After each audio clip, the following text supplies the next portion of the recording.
Nah, itu 3 hal utama yang nggak bakal bisa digantikan sama AI. Kalau menurut saya pribadi, semakin ke atas tuh generasinya semakin hati-hati.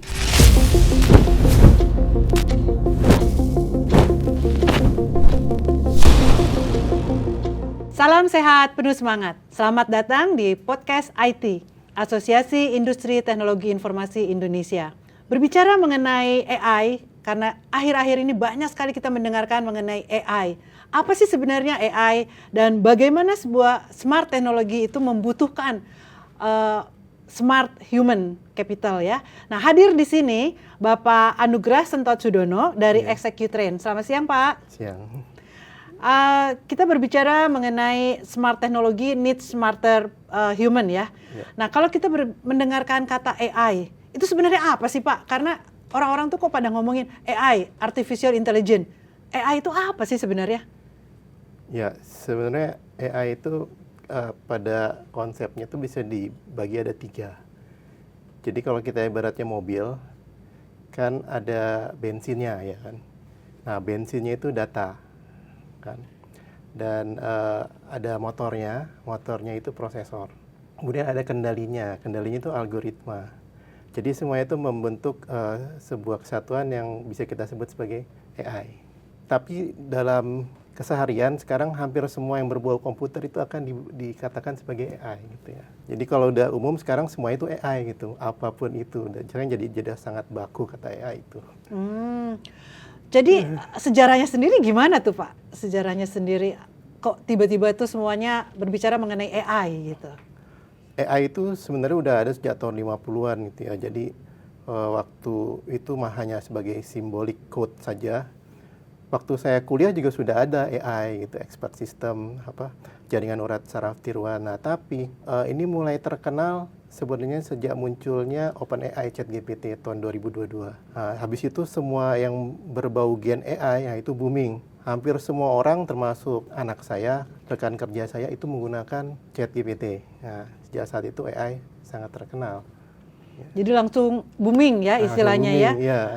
Jadi mereka yang menggunakan AI itu sebenarnya siapa sih, Pak? Nah, yang menggunakan AI itu kalau menurut saya pribadi itu ada 2 kategori. Yang pertama adalah sebenarnya para AI user. AI user itu menggunakan AI itu untuk misalnya mengenerate sederhana, misalnya bikin presentasi, bikin proposal gitu ya, bikin logo gitu ya. Nah, terus ada juga yang menggunakan AI tapi untuk kegiatan yang bisa dikategorikan sebagai untuk pembuatan AI itu sendiri. Jadi ada AI creator juga gitu, AI creator yang menggunakan AI untuk meng-create produk-produk solusi berbasis IT gitu kan. Tapi ada juga yang levelnya user. Jadi untuk kalau saya kan profesinya pengajar, jadi kita juga ada misalnya training, kalau mau training AI dari sisi user itu trainingnya biasanya prompt untuk misalnya ChatGPT. Tapi kalau misalnya mau training gimana cara membuat AI, nah itu kita pakai training yang cloud AI biasanya, yang berbasiskan misalnya kalau kita karena partner Microsoft, kita pakai Microsoft Azure seperti itu. Jadi hubungan antara human intelligence dan AI itu gimana tuh, Pak? Nah, ini sebenarnya kalau nanti bisa ditampilkan tuh ya gambarnya, kan ada 9 tuh ya. Dari Howard Hughes itu ada 9 intelligence kan yang dipunyai oleh manusia. Tapi kita biasanya cuma mengenal intelligence yang berbasiskan matematik atau logik saja kan. Jadi misalnya orang pintar, oh dia pintar karena dia bisa matematik kan. Jadi sebenarnya kan selain itu ada banyak kan. Ada yang dia pintar personal, jadi kalau berkomunikasi dengan orang dia bisa gitu kan. Ada yang pintar secara musik, secara seni. Nah, AI itu sebenarnya kuat di 3 hal. Yang pertama, dia kuat di bagian tentu saja matematik. Logik, itu dia kuat di situ. Basicnya itu ya. Terus di bidang visual itu sekarang AI itu sekarang sudah bisa membuat video hanya berdasarkan tulisan kita. Nah, terus dia bisa ngubah video yang ada jadi video lain, misalnya video hitam putih zaman dulu bisa dibuat video, misalnya video animasi gitu ya, hanya dengan beberapa perintah saja. Jadi sangat kuat sekali di pengolahan video. Dan yang ketiga sebenarnya adalah dari sisi otot-otot tubuh manusia itu sebenarnya masuk kategori intelligence juga. Dan AI itu sudah bisa meniru, jadi sekarang udah ada robot yang bisa meniru cara kerja ahli bedah. Nah, dari di 3 hal itu AI sangat kuat sekali. Tapi di tempat yang lain AI belum terlalu kuat. Belum terlalu kuat itu apakah hanya di Indonesia atau secara dunia, Pak? Secara dunia, misalnya kan kayak ada yang namanya intrapersonal intelligence, itu berarti kan mana cara kita melihat diri kita sendiri, gitu ya. Terus ada existential intelligence, kita tuh di dunia untuk apa? Nah, ada natural intelligence, bagaimana kita punya intelligence untuk berdekat ke alam, ke misalnya nature gitu ya. Nah, itu 3 hal utama yang nggak bakal bisa digantikan sama AI itu ya. Karena itu memang eksistensial itu sangat sulit. Kita sadar bahwa kita ada. Nah, itu AI belum bisa yang seperti itu. Sekali lagi Pak, yang tidak bisa digantikan oleh AI jadinya apa tadi 3 poinnya tadi itu? Yang pertama intrapersonal intelligence ya. Kita memahami diri kita sendiri. Nah, kedua existential intelligence. Jadi kita di dunia ini untuk apa? Reason to live dan sebagainya. Yang ketiga nature intelligence, jadi kedekatan kita terhadap alam gitu ya. Orang yang menguasai 3 ini biasanya bisa sukses dalam hidup. Kenapa? Dia bisa selalu membawa dirinya, memotivasi dirinya untuk refresh, dia bisa ke alam kan dan sebagainya. Iya. Nah, hubungannya dengan AI di situ di mana tuh Pak? Jadi hubungannya sebenarnya dari AI itu sekarang udah mulai masuk ke daerah selain logical, visual sama kinestetik yang muscle itu, dia juga sudah mulai masuk ke arah musik gitu kan. Jadi sekarang tapi belum ada AI yang bisa membuat karya maestro kayak Mozart gitu, belum ada. Tapi ada website yang gen AI untuk mengenerate musik ada ya. Tapi belum secanggih buatan manusia. Dan untuk interpersonal juga dia ada juga AI. Jadi AI ini pelan-pelan tuh mulai masuk, tapi kayaknya belum bisa masuk yang 3 yang tadi itu. Hal tadi yang tidak bisa menggantikan karena itu kan sepertinya hanya makhluk hidup yang bisa itu. Iya.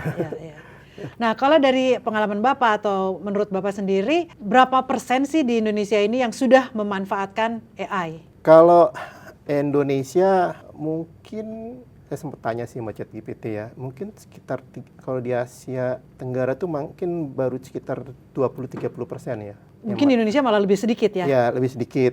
Tapi kalau di kalangan kayak anak saya Gen Z gitu ya, itu setiap hari pakai itu. Setiap hari. Jadi kalau misalnya di kalangan Gen Z itu bisa dikatakan lebih dari 50% Pak? Bisa.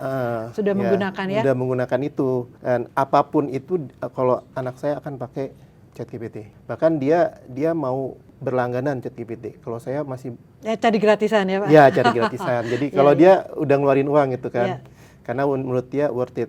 Iya. Jadi di kalangan gadget itu sesuatu yang sangat normal gitu pakai itu. Iya. Dari pengalaman Bapak sendiri di dunia pendidikan ya, mungkin dari generasi X ya yang masih agak sulit. Ya, Gen X, saya Gen X. Iya. Yang mungkin masih agak sulit, itu kenapa ya? Karena kan sebenarnya dengan tadi itu, dengan menggunakan AI, itu kan sangat mempermudah aktivitas kita ya. Kayak kalau dulu nih, saya disuruh bikin, speech gitu ya. Aduh, mesti ngarang, cari data ya. Kalau sekarang kan tinggal ngetik aja, kita mau ngomong apa, keluar tuh. Tapi kenapa di kalangan Gen X ini masih belum mengimplementasikan penggunaan AI? Kan Bapak dari segi pendidikan ya? Nah itu kenapa tuh? Kalau menurut saya pribadi, semakin ke atas tuh generasinya semakin hati-hati, semakin ke bawah semakin kan mungkin pengalaman belum banyak ya. Jadi kalau misalnya kita buat sesuatu sama AI gitu ya, kalau saya sendiri, saya tidak berani membuat sesuatu yang tidak bisa saya validasi. Nah, kalau misalnya saya hanya membuat gambar, kalau gambar menurut saya nggak terlalu masalah, karena saya tugasnya bukan untuk membuat sebuah gambar desain gitu ya. Tapi kalau misalnya membuat kalau saya dari software development, kalau dia mau generate code, kalau saya tidak tahu teknisnya, itu biasanya kalau gen AI-nya tahu, mungkin hasilnya bisa 99% benar, tapi kalau dia masih 75% dan kita juga tidak tahu, itu biasanya nggak bisa tercapai hasil memuaskan.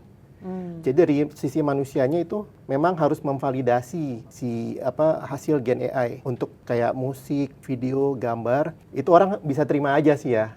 Tapi mungkin orang yang punya estetika akan mengatakan, oh ini salah membuat gambarnya. Terus kalau saya pernah punya teman kenalan arsitek, dia bilang hasil gen AI untuk bangunan arsitek itu kurang gitu kan. Nah dari sisi saya melihat ya memang seperti itu, kalau misalnya karena dia kan dari template ya, jadi mungkin hasilnya kurang memuaskan, tapi paling tidak 75% tuh udah jadi gitu. Mendekati ya. Jadi kita waktunya dihemat ya. Tapi kalau Gen X itu pasti tidak bisa menerima 100% karena masih ada unsur kehati-hatian gitu. Kalau yang itu kan langsung terima tuh kan, biasanya ya.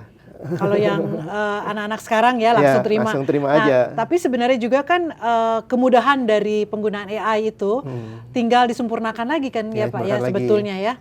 Nah dari pengalaman Bapak di AI in action itu gimana tuh Pak? Jadi kalau misalnya kita tidak tahu ya tentang subject matter-nya ya, terus kita generate gitu ya, kita tuh bisa dibohongin sama si AI-nya. Ya. Kalau kita kejar, misalnya gini, saya pernah dikejutkan begitu si Gen AI-nya bilang, oh ini feature ini tuh premium. Kan saya kaget, oh premium setahu saya enggak gitu kan. Coba kamu cek and recheck lagi terus.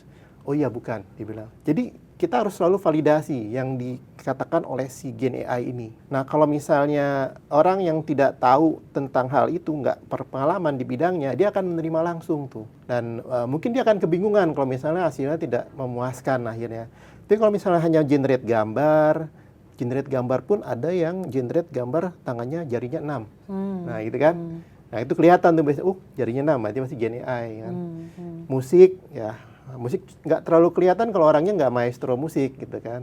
Tapi kalau orang yang tahu, nah dia bisa validasi yang di-generate itu benar atau tidak. Kalau misalnya saya mengajar gitu ya, cara prompt untuk misalnya di bidang saya software development, biasanya saya kasih template AI-nya, coba kamu generate pakai template ini. Nah itu biasanya langsung lancar gitu seperti itu. Nah kalau misalnya si Gen X ini mau belajar ya, di Execute Train itu ada nggak modul-modul pembelajaran penggunaan AI gitu? Kita ada untuk penggunaan AI menggunakan AI prompt ChatGPT itu untuk user. Ada juga untuk sebagai software developer itu berbasiskan Microsoft, ada Microsoft Azure juga ada. Jadi ada yang tracknya software developer, ada yang tracknya user. Saya pakai ChatGPT biasanya kalau kita modulnya itu. Iya. Sebenarnya jadi kalau misalnya kita menggunakan ChatGPT itu kan kita bisa terus. Sampai kita puas ya. Nah untuk penggunaan hal-hal seperti ini, kalau dari pengalaman Bapak sendiri, itu kepuasan dari mereka itu berapa persen tuh Pak? Saya pernah bisa bikin 1 buku pakai AI 300 halaman. Dalam waktu singkat? Dalam waktu berapa 1 lama minggu. tuh? 1 minggu. Jadi tapi saya udah punya PowerPoint-nya. Jadi saya untuk komunitas saya udah punya 5 PowerPoint slide, masing-masing PowerPoint slide 100 halaman. Itu tinggal saya terjemahkan dan saya narasinya saya ubah ke bahasa Indonesia. Itu buku 300 halaman bisa dibuat. Dan itu bukunya enak dibaca. Nah, saya juga kalau weekend saya bereksperimen membuat video. Dan ternyata cepat buat video kalau misalnya kita nggak mau terlalu detail. Misalnya saya mau bikin video tentang anak kucing gitu ya, udah bebas aja dibuat kan. Nah, tapi kalau saya pengen bikin video kereta yang bergerak sesuai dengan yang saya inginkan, itu sulit sekali memang. Jadi kalau sesuatu yang instan dia masih gampang. Begitu mau detail kita harus sabar itu membimbing Gen AI-nya. Nah kalau kita berbicara mengenai penggunaan AI tadi ya, kan kesiapan manpower juga harus siap ya. Kalau tadi Bapak bilang Gen X itu hampir 50% lah ya, semuanya itu sudah menggunakan dan memanfaatkan AI. Nah, bagaimana sisanya ini Pak untuk supaya terlibat juga gitu? Sebenarnya ada orang-orang yang memang sudah merasakan manfaat Gen AI ini. Antara lain adalah pekerjaannya ditambah cepat. Nah, tapi ada orang-orang memang yang masih agak ragu-ragu, mungkin dia bingung mulai dari mana, gitu kan? Dan dia sudah comfortable dengan pekerjaannya tanpa harus bantuan dari Gen AI ini. Gitu kan. Sudah di comfort zone gitu ya? Sudah di comfort zone. Nah, itu memang agak sulit. Tapi kalau misalnya dia tanpa memakai Gen AI, pekerjaan jadi sangat banyak. Nah, itu adalah orang-orang yang akan mencoba mengeksplor Gen AI ini, ChatGPT ini, supaya pekerjaannya jadi tambah cepat. Gitu ya. Kalau sudah mencoba, biasanya nggak bisa berhenti. Ya, akhirnya beli langganan misalnya kan. Iya. Tapi ada kalanya juga begini Pak, mungkin sebagai seorang karyawan dia pekerjaannya misalnya di back office. Tapi dia punya interest untuk menggunakan AI. Kemudian dia mencoba-coba dan sangat tertarik gitu, sehingga pekerjaan utamanya dia malah terlantar. Itu gimana tuh Pak? di beberapa perusahaan, misalnya kayak di perusahaan istri saya, itu perusahaan Korea, itu dilarang menggunakan ChatGPT. Ya, karena mereka khawatir datanya itu bisa bocor ke situ, kan? Kalau saya pribadi, saya tidak akan memasukkan data. Saya hanya akan memberikan, misalnya ini ada tabel pegawai, ya saya kasih tahu ini tabelnya ada kolom nama, alamat, tanggal lahir, udah datanya nggak saya kasih tahu. Nah, jadi sebenarnya bisa pakai cara itu, kita nggak perlu memasukkan data. Dan memang juga kalau misalnya hanya untuk main-main, itu memang bisa habis waktu di situ kan. Tapi sebenarnya nggak bisa lama juga karena ada kuotanya. Nah, kecuali berlangganan ya, kecuali berbayar. Ya, dan yang paling bahaya itu kalau concern data kantor diupload ke ChatGPT. Iya. Nah itu bagaimana Pak menghindarinya? Sebenarnya ada beberapa sih ya. Kalau kita pakai yang berbayar mungkin lebih aman karena kita bisa nanti minta pertanggungjawaban dari providernya kalau misalnya data kita bocor. Nah, tapi sebenarnya memang lebih baik lagi ya sebisa mungkin data kita jangan dimasukkan ke situ gitu. Kan ada caranya, tekniknya supaya yang kita kasih tahu tuh cuma struktur datanya saja, datanya sendiri nggak usah masuk gitu kan. Itu sebenarnya bisa kan. Nah, yang dilatih di Execute Train itu modulnya seperti apa tuh, Pak? Kita tuh punya modul ya tadi pembuatan AI dari sisi software developer, Azure, sama yang AI Pro Mini. AI Pro Mini. Jadi AI Pro Mini kebetulan sudah ada untuk yang sehari-hari, bagaimana best practice untuk membuat prompt itu ada. Terus juga yang lagi dikembangkan itu pembuatan Business Intelligence Report dengan menggunakan GenAI, khususnya ChatGPT. Yeah. Jadi untuk developing smarter human ini apa aja tuh Pak? Nah untuk smarter human itu memang harus pertama kita harus tahu teknologinya itu sendiri kan. Nah terus selain itu kita harus tahu juga yang mau kita buat itu apa kan. Jadi misalnya saya mau membuat report. Nah, report yang kita mau buat itu seperti apa? Kalau kita tanya ke Gen AI-nya, dia bisa memberikan jawaban yang benar dan salah. Nah, kita harus bisa filter tuh. Nah, jadi smarter human maksudnya manusianya yang memegang kendali, kita yang melakukan verifikasi, validasi. Kan? Dan biasanya orang udah tahu bisnis domainnya, tinggal dia belajar cara penggunaan teknologi AI ini. Dilengkapi gitu. Nah kalau yang mengikuti program-program di Execute Train itu biasanya rentang usianya tuh berapa tuh? Kita corporate biasanya, usia kerja. Ya di usia kerja itu kan ada yang Gen Z, ada yang Gen X gitu ya. Yeah. Nah itu yang lebih mereka ingin belajar itu di usia yang di berapa usia tuh? Mungkin 25 sampai milenial ya, sampai 40-an lah ya. Ya, milenial ya, masih mungkin generasinya di milenial ya.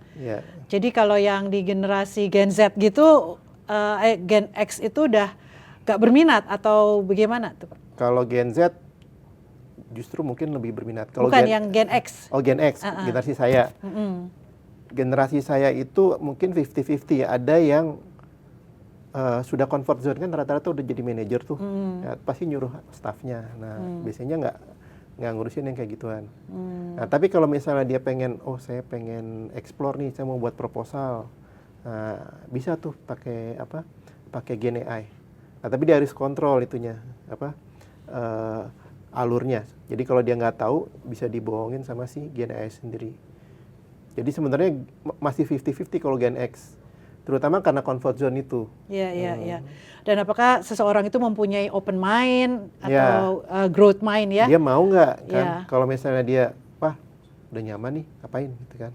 Ngapain mesti pusing-pusing belajar lagi ya? Terus ada yang bilang, ini bayar nih, ngapain gitu kan? Apalagi berbayar. Bayar. Udah harus belajar, bayar lagi ya? Padahal sebenarnya kalau sudah main Gen AI bisa ketagihan itu.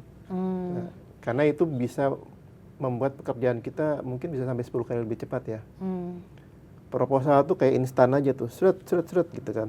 Ya, tapi tetap perlu evaluasi ya. Ya, perlu diverifikasi. Diverifikasi juga, divalidasi, ya. validasi. Ya. Karena kalau enggak bisa memberikan hal-hal yang salah ya. Karena Ya. AI itu kan biar gimana juga database yang masuk ya. Iya, dan sebenarnya ada kasus yang agak lucu gitu ya. Jadi Microsoft tuh pernah Microsoft News ya, MS News itu katanya memecat semua pegawainya. Kemudian diganti sama AI. Kemudian muncul berita Presiden Joe Biden sakit. Nah, padahal dia nggak sakit. Nah, nggak ada yang validasi di situ. Kan? Jadi itu suatu pembelajaran bahwa kita sebenarnya nggak boleh percaya aja mengandalkan AI. Harus ada orang, manusia yang melakukan verifikasi, validasi, dan accountable di situ. Kan? Ya. Jadi jangan asal percaya ya. Jangan asal percaya. Itu saat ini aja atau kedepannya juga akan sama seperti itu? Kemungkinan kedepannya akan seperti itu. Sebenarnya tentang ini, sebenarnya pemerintah kita juga sedang menggarap undang-undang tentang AI kan. Karena salah satu yang ditakuti oleh orang, terutama orang IT sendiri adalah seberapa secure ini. Kan? Jadi itu masuk dalam yang namanya responsible AI. Jadi di situ dibahas undang-undang tentang AI. Kalau misalnya terjadi sesuatu, apakah aman bagi pemakai AI? Apa yang bisa melindungi? Ada hukumnya tidak yang bisa melindungi seperti itu kan? Ini lagi digodok sama pemerintah, mungkin sebentar lagi keluar. Terutama pemerintah yang baru ini sangat aktif. Nah, apa yang dimaksud dengan AI governance, Pak? Nah itu tadi, responsible AI. Salah satunya supaya AI itu pertama harus fair. Jadi kan ini algoritma. Algoritma itu sangat tergantung sama inputnya. Tapi kita harus menjaga supaya algoritma itu fair. Kemudian algoritma itu juga harus jangan memandang ras atau suku bangsa. Jadi harus inklusif. Kadang-kadang kalau di Amerika pernah kejadian karena inputnya itu kebanyakan white people, begitu masuk black people itu nggak diinin, kan? Jadi kayak ada rasisme digital. Nah, bisa itu begitu juga bisa ya? begitu. Jadi softwarenya harus membuat itu tidak terjadi, gitu kan? Terus tentu saja harus accountable, kan? Ini harus bisa dimintai pertanggungjawabannya kalau ada apa-apa. Terus harus secure. Terus selain secure juga harus transparan. Ya, misalnya ada AI yang bisa menganalisa kanker. Nah, kita mesti dikasih akses itu dia membuat analisa itu basisnya apa. Karena kalau terjadi apa-apa kan harus accountable kan. Jadi hal-hal seperti itu yang memang sedang disempurnakan di seluruh dunia sih ya. Supaya orang memakai AI itu comfortable. Kan AI kan nggak cuma ChatGPT kan, hampir semua hal sekarang ada AI-nya. Ya. Nah, oleh karena itu di ExecuTrain yang saat ini ada programnya apa aja tuh Pak untuk pelatihan, program-program pelatihan selain ChatGPT? Kita punya program yang pengenalan AI ini, termasuk di dalamnya ada efek human intelligence, terus ada AI governance gitu ya. Terus seberapa pentingkah AI harus ada kontrol manusia di dalamnya seperti itu.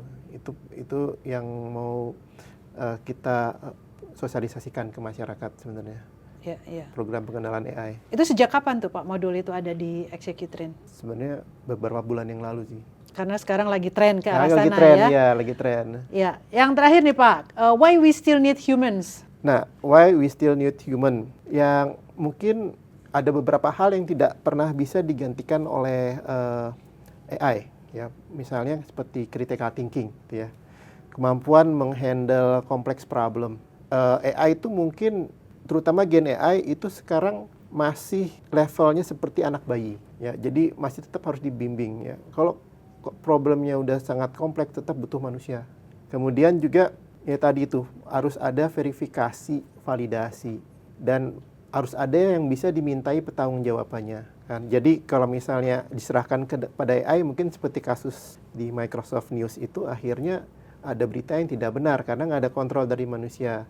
Nah, terus juga AI itu sepengetahuan saya memang tidak bisa dianggap seperti manusia oleh manusia itu sendiri. Jadi ada kasus di mana di Amerika itu supermarket elektronik self-service tanpa ada orang, customernya komplain, dia mau ada orang. Akhirnya dari Filipina itu di-hire tenaga kerja dari Filipina, Zoom ke Amerika untuk handle customer. Itu tetap harus ada manusianya, gitu kan. Karena manusia tuh mungkin pada saat ini ya, itu masih butuh manusia. untuk berinteraksi ya. Jadi manusianya nggak bakal bisa hilang. Iya, iya. Ada rasa empati juga mungkin Iya. ya. Karena kalau kita berbicara mengenai AI itu kan Iya. buatan manusia juga ya. Iya. Iya, iya, benar-benar. Dari segi how to train people untuk ready AI ini apa aja tuh Pak? How to train people, ya biasanya kita mulai dari basicnya dulu ya. Jadi pertama tentu arahnya dulu ini adalah software developer atau user. User, Ya, kalau user biasanya harusnya dia ikuti program pengenalan AI dulu. Habis itu baru belajar bagaimana melakukan prompting, AI prompting. Framework sama untuk AI prompting. Habis itu dia baru bisa masuk ke program-program yang lebih spesifik, dia mau buat apa pakai AI seperti itu. Kalau yang untuk belajar aplikasinya sendiri ada juga ya Pak ya? Belajar Untuk aplikasi apa? membuat AI. Oh, membuat AI ada. Itu AI creator itu misalnya karena kita Microsoft, kita pakai Microsoft Azure. Itu berapa lama tuh Pak belajar untuk bisa seperti kemampuan untuk develop? Trainingnya sih fundamental 2 hari, terus training advance-nya 3 hari, jadi 5 hari sebenarnya. 5 hari ya, udah bisa ya? 5 hari trainingnya. Tapi kalau buat ambil sertifikasi biasanya orang butuh 2 minggu untuk belajar. Untuk belajar, dan itu udah langsung bisa ya, luar biasa. 2 minggu tuh full tapi kan. Iya, iya, iya. Kalau misalnya di sela-sela ya dihitung aja itu. Ya, ya. Sahabat IT, smart technology needs smarter people itu memang sangat terasa ya, karena walau bagaimanapun AI itu dibuat juga oleh manusia dan keberadaan manusia masih sangat diperlukan dalam developing AI ini. Sampai jumpa di episode selanjutnya. Salam.